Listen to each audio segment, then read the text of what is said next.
Et dans le Seigneur, je vous salue tous au nom de Jésus-Christ.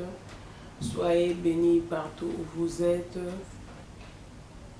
Aujourd'hui, nous allons parler sur la sanctification. Prions le Seigneur. Éternel Dieu, sois exalté, le roi de rois, le prince de la paix. Sois béni, Papa. Merci pour ton amour, merci pour ta grâce. Merci pour ta faveur, Seigneur. Tu m'as fait grâce, Seigneur, de parler devant ton peuple. Seigneur, laisse que ta parole puisse pénétrer dans le cœur de chacun de ceux qui me suivent et que tout le monde qui me suit soit béni. Dans le nom puissant de Jésus-Christ, j'ai ainsi prié. Amen. Bien-aimés dans le Seigneur, la sanctification, c'est un thème capital. En tant que chrétiens, nous devons marcher dans la sainteté. Nous allons lire 1 Pierre 1, chapitre 15. Je lis au nom de Jésus-Christ. Mais puisque celui qui vous a appelé est saint, vous aussi soyez saints dans toute votre conduite, selon qu'il est écrit. Bien-aimés, premièrement, nous allons parler de la définition de la sanctification. La sanctification, c'est-à-dire rendre saint. Se séparer du mal, éviter les péchés, marcher selon la volonté de Dieu, obéir les commandements de Dieu. C'est ça la sanctification. Car la Bible nous dit dans Jean 3, 9 que quiconque est né de Dieu ne pratique pas le péché parce que la sémence de Dieu est en lui. Et il ne peut pécher parce qu'il est né de Dieu. Bien-aimé dans le Seigneur, tu dis que tu es chrétien, tu dois marcher selon la volonté de Dieu. Tu ne dois pas commettre les péchés. Parce que l'apôtre Paul dit que ce n'est plus moi qui vis, c'est Jésus-Christ qui vit en moi. Jésus-Christ doit vivre en nous. Parce que si Jésus-Christ vit en toi, tu ne peux pas pécher. Tu ne peux pas pécher parce que Jésus-Christ est en toi. Nous devons ressembler Jésus-Christ. La Bible nous dit dans Hébreux 12, 14, recherchez la sanctification, la paix et la sanctification, sans laquelle nul ne verra le Seigneur. Nous devons rechercher la sanctification. Mon frère et ma soeur, soko moni nzele zotino na masumu, soko moni loko moko oyo ozosa les alisum carrément tika yango parce que biso en tant que bana nzambe esenge totamba na sanctification. Esenge totamba na kobanga nzambe eloko nyonso oyo ebengami masumu esenge lotika yango. Po bana nzambe mingi bakoma komaske masumu azosala lisumu ya kobuka lokuta po azwa bénéfice moko songolo ya azobenga yango eza business ta lisumu eza lisumu. Mon frère ma soeur, to maske masumu te, to pakola masumu berte, masumu eza masumu. Nzamba alingi te tosala masumu. Moyibi eza moyibi, lokuta eza lokuta, eza masumu. Lisumu monene na lisumu moke eza rate sen. Totam nyonso to eza masumu. Totambola na kobanga nzambe. Bana nzambe esengeli to lutter contre masumu. Chaque fois, il faut ça l'effort au lutter contre le péché, au se sanctifier de plus en plus. 1 Jean 3, 9. 1 Jean 3,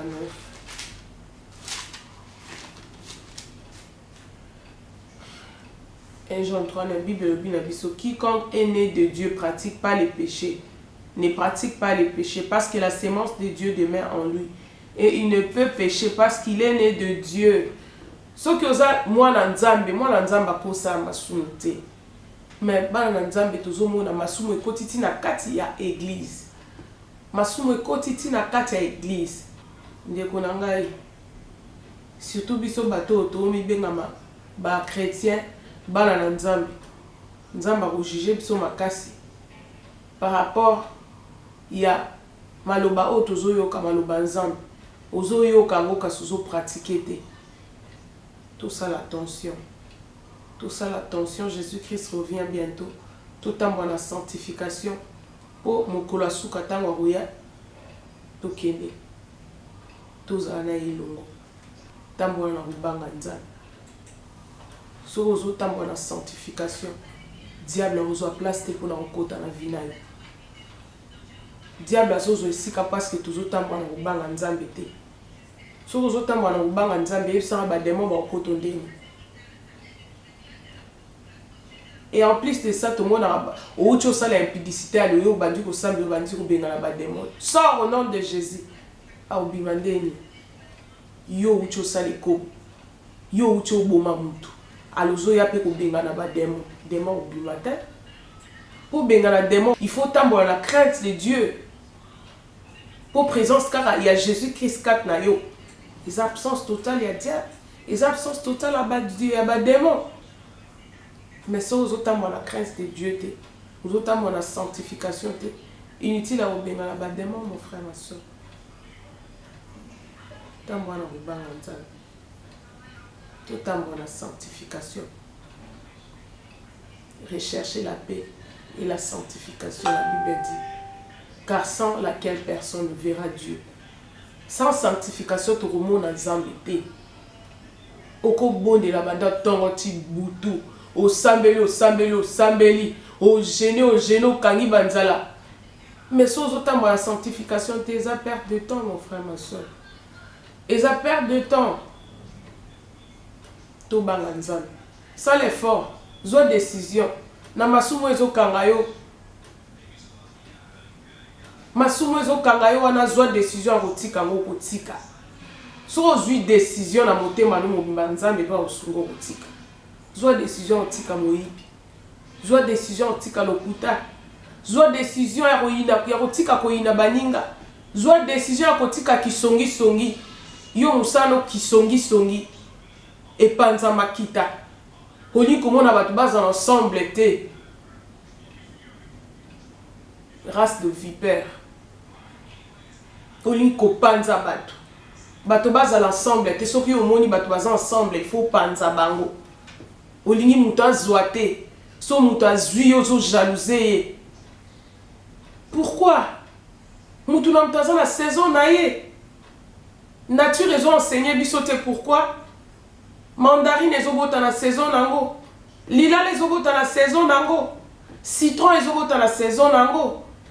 Mutu na mutu aza na saison na ye, mutu na mutu aza na moment na ye. Nzamba pambola mutu na temps na ye. Et puis grâce na yo eza grâce na ngai te. Ndenge yo sola na Nzambe no zandenga na sola na Nzambe na ngate ndeko totika jalousie. Arrêtons un peu la jalousie, mon frère, ma soeur. Tika o jalouser batu. Jalouser comme tina niveau muta ki rotiela mutu poison. Oh mon frère, Jésus-Christ revient bientôt. Répondons-nous totika mabe, totika motema mabe, totika motema lukundu. Arrêtez. Arrêtez, Jésus-Christ azo pekisa. Totambo na sanctification.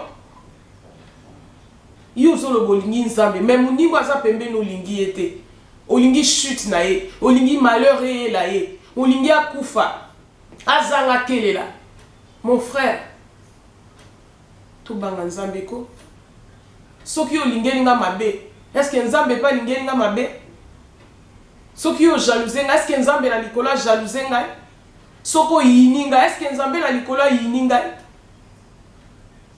soki yo lobi ya zuate penza ya zuate est-ce que nzamba likola lobi ngala zuate o yo lobi eza o nzamba lobi po liloba o asimbi bomo ya moto eza kaka nzambe ndaza eloko akoloba na bomo ya moto eza moto mokili te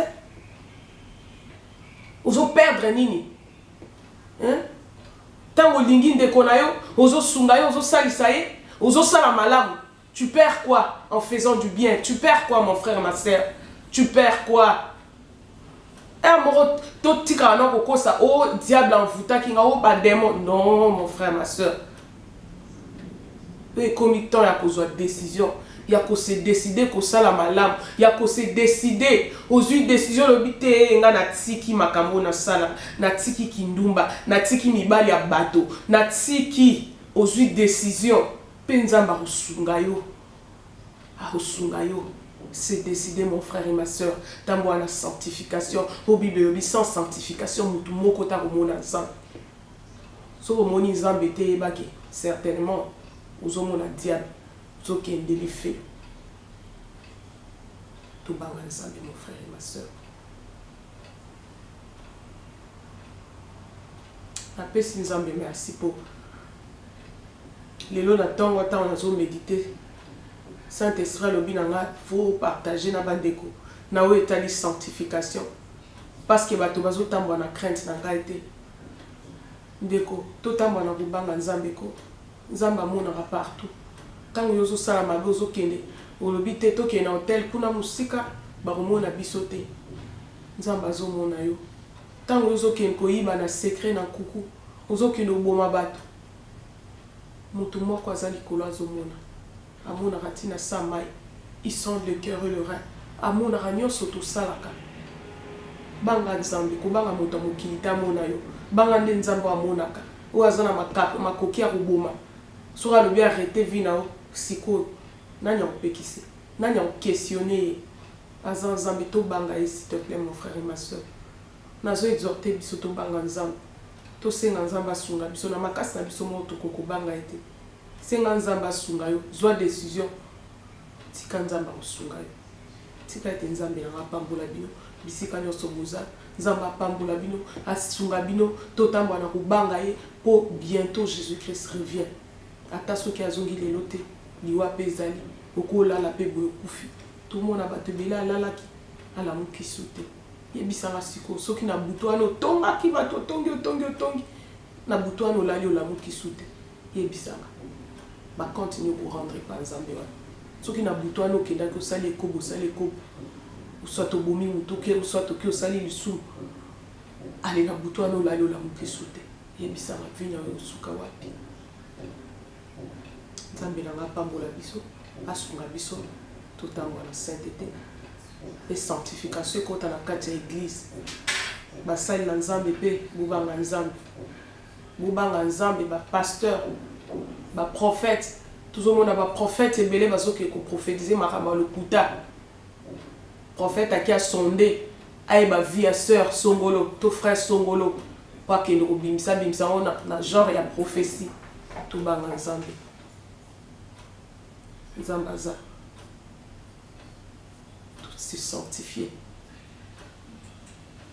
Soyez bénis tous dans le nom de Jésus.